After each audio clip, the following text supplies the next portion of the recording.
ಜ್ಯೋತಿಷ್ಯ ಶಾಸ್ತ್ರದಲ್ಲಿ ಸೂರ್ಯಗ್ರಹಣಕ್ಕೆ ಅತ್ಯಂತ ವಿಶೇಷ ಮಹತ್ವ ನೀಡಲಾಗಿದೆ.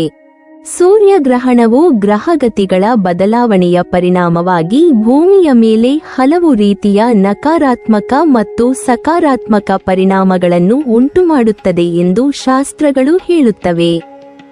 ಈ ವರ್ಷದ ಕೊನೆಯ ಸೂರ್ಯಗ್ರಹಣವು ವಿಶೇಷ ಮಹತ್ವವನ್ನು ಹೊಂದಿದೆ, ಏಕೆಂದರೆ ಇದು ಪಿತೃ ಅಮಾವಾಸ್ಯೆಯ ದಿನ ಸಂಭವಿಸುತ್ತಿದೆ. ಜ್ಯೋತಿಷ್ಯದ ದೃಷ್ಟಿಯಿಂದ ಈ ಎರಡು ಘಟನೆಗಳು ಒಂದೇ ದಿನ ಸಂಭವಿಸುವುದು ಅಪರೂಪ.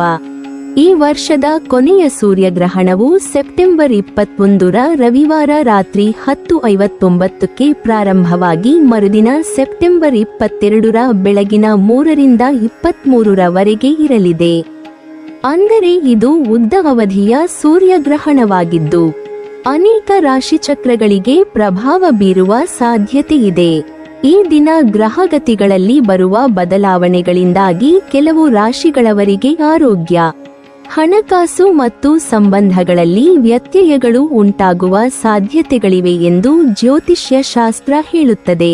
ಸಿಂಹ ರಾಶಿಯವರು ಈ ಸೂರ್ಯಗ್ರಹಣದ ಸಮಯದಲ್ಲಿ ವಿಶೇಷ ಎಚ್ಚರಿಕೆ ವಹಿಸಬೇಕಾಗಿದೆ, ಏಕೆಂದರೆ ಸೂರ್ಯನ ಸ್ವಾಮಿತ್ವವಿರುವ ರಾಶಿ ಸಿಂಹವಾಗಿದ್ದು ಸೂರ್ಯಗ್ರಹಣವು ನೇರವಾಗಿ ಇವರ ಮೇಲೆ ಪರಿಣಾಮ ಬೀರುವ ಸಾಧ್ಯತೆಯಿದೆ. ಈ ಅವಧಿಯಲ್ಲಿ ಸಿಂಹ ರಾಶಿಯ ಜನರಿಗೆ ದೈಹಿಕ ಮತ್ತು ಮಾನಸಿಕ ಆರೋಗ್ಯದ ಮೇಲೆ ನಕಾರಾತ್ಮಕ ಪ್ರಭಾವ ಬೀರುವ ಸಂಭವವಿದೆ.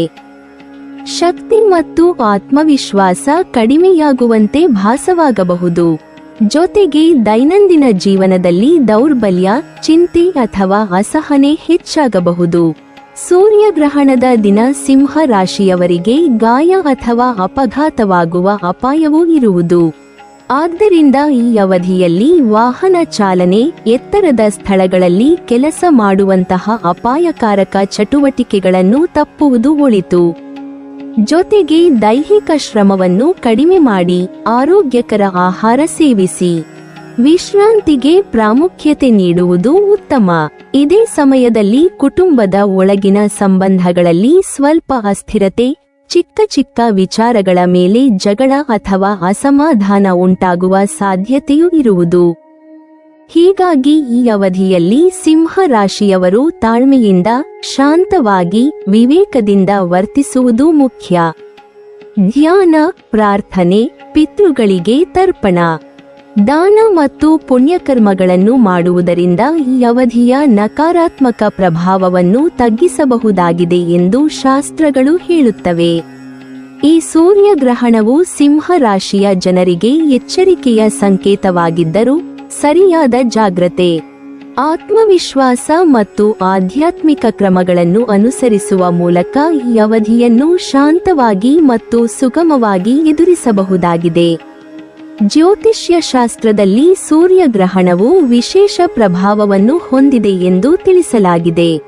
ಈ ವರ್ಷದ ಕೊನೆಯ ಸೂರ್ಯಗ್ರಹಣವು ಹಲವು ರಾಶಿಚಕ್ರಗಳಿಗೆ ನಾನಾ ರೀತಿಯಲ್ಲಿ ಪರಿಣಾಮ ಬೀರುವ ಸಾಧ್ಯತೆಯಿದೆ.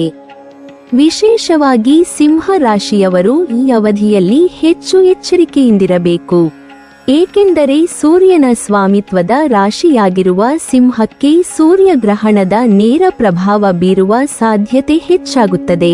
ಈ ಸೂರ್ಯಗ್ರಹಣದ ಸಂದರ್ಭದಲ್ಲಿ ಸಿಂಹ ರಾಶಿಯವರು ದೈಹಿಕ ಹಾಗೂ ಮಾನಸಿಕ ಆರೋಗ್ಯದ ಮೇಲೆ ಒತ್ತಡ ಅನುಭವಿಸಬಹುದಾಗಿದೆ.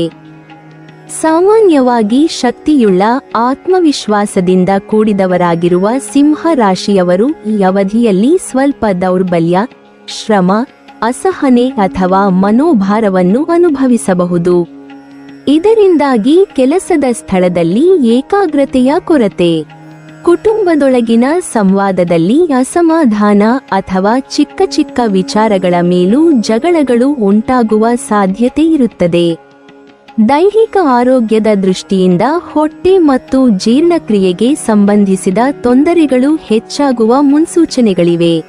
ಹೊಟ್ಟೆ ನೋವು, ಅಜೀರ್ಣ, ಆಸಿಡ್, ಜೀರ್ಣಕ್ರಿಯೆಯ ಅಸ್ಥಿರತೆ ಅಥವಾ ಆಹಾರದಿಂದ ಉಂಟಾಗುವ ಅಸಹನೆಗಳ ಬಗ್ಗೆ ಸಿಂಹ ರಾಶಿಯವರು ಈ ಅವಧಿಯಲ್ಲಿ ವಿಶೇಷ ಜಾಗ್ರತೆ ವಹಿಸಬೇಕಾಗಿದೆ. ಆಹಾರದಲ್ಲಿ ಅತಿಯಾದ ಮಸಾಲೆ, ತೈಲಯುಕ್ತ ಪದಾರ್ಥಗಳು ಅಥವಾ ಅಸಮಯದಲ್ಲಿ ತಿನ್ನುವ ಅಭ್ಯಾಸ ಆರೋಗ್ಯವನ್ನು ಹದಗೆಡಿಸಬಹುದು.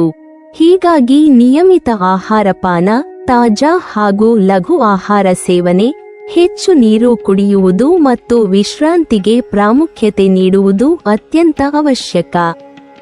ಮನೆಯಲ್ಲಿ ವಾತಾವರಣದ ದೃಷ್ಟಿಯಿಂದ ಕೂಡ ಈ ಅವಧಿಯಲ್ಲಿ ಸ್ವಲ್ಪ ಅಶಾಂತಿ, ಒತ್ತಡ ಅಥವಾ ಚಿಂತೆ ಹೆಚ್ಚಾಗುವ ಸಾಧ್ಯತೆಗಳಿವೆ. ಕುಟುಂಬದ ಸದಸ್ಯರೊಂದಿಗೆ ಚಿಕ್ಕ ಚಿಕ್ಕ ವಿಚಾರಗಳ ಮೇಲೆ ತಪ್ಪು ಅರ್ಥೈಸಿಕೆಗಳು ಅಥವಾ ವಿವಾದಗಳು ಉಂಟಾಗಬಹುದು.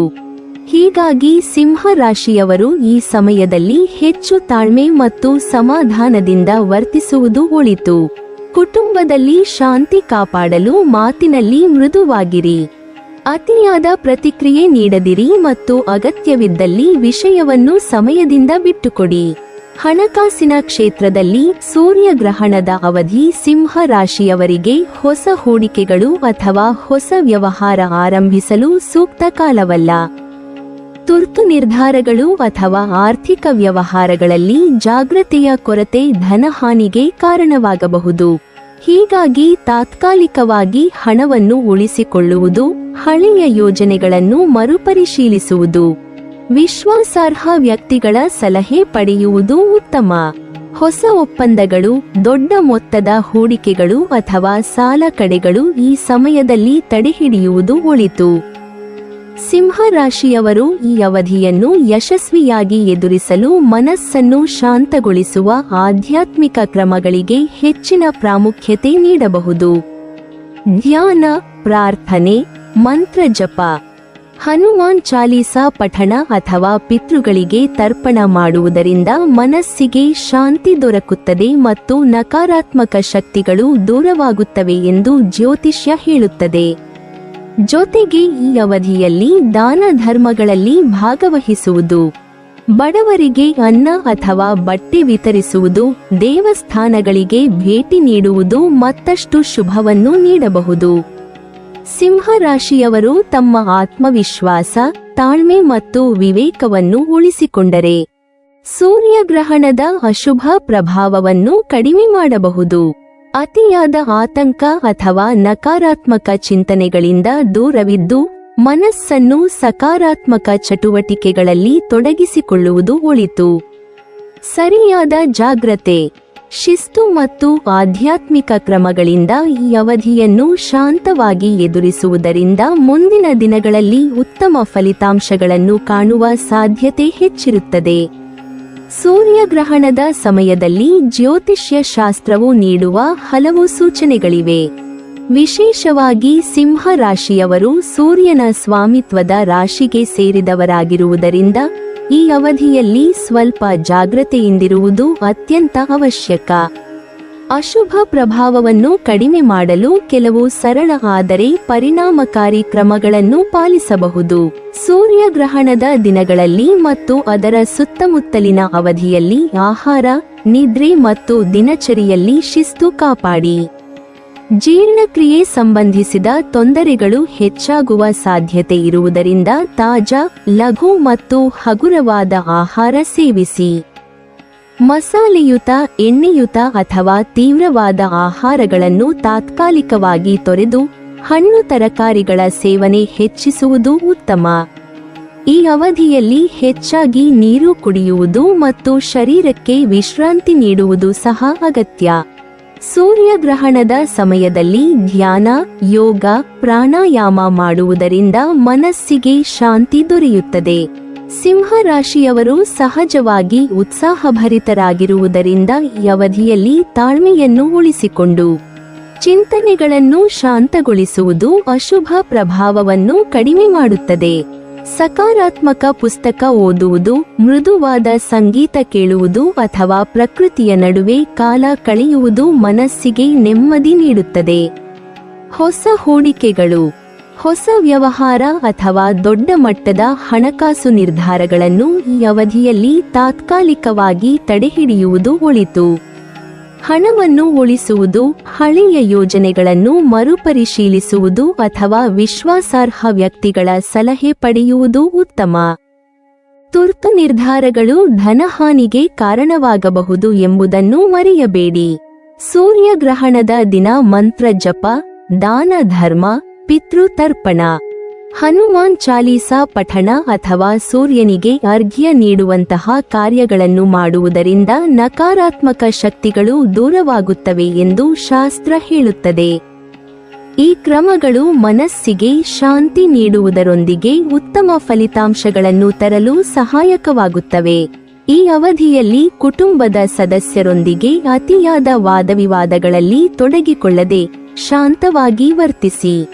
ಚಿಕ್ಕ ವಿಷಯಗಳನ್ನು ಸಹನೆ ಮತ್ತು ತಾಳ್ಮೆಯಿಂದ ನಿಭಾಯಿಸುವುದರಿಂದ ಮನೆಯ ವಾತಾವರಣದಲ್ಲಿ ಶಾಂತಿ ಉಳಿಯುತ್ತದೆ.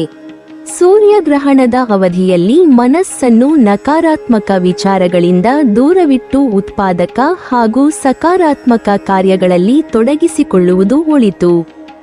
ದೇಹಕ್ಕೆ ಲಘುವಾದ ವ್ಯಾಯಾಮ, ಮನಸ್ಸಿಗೆ ಒಳ್ಳೆಯ ಚಟುವಟಿಕೆಗಳು ಮತ್ತು ಇತರರಿಗೆ ಸಹಾಯ ಮಾಡುವ ಕಾರ್ಯಗಳು ಉತ್ತಮ ಶಕ್ತಿ ಪ್ರವಾಹವನ್ನು ಸೃಷ್ಟಿಸುತ್ತವೆ.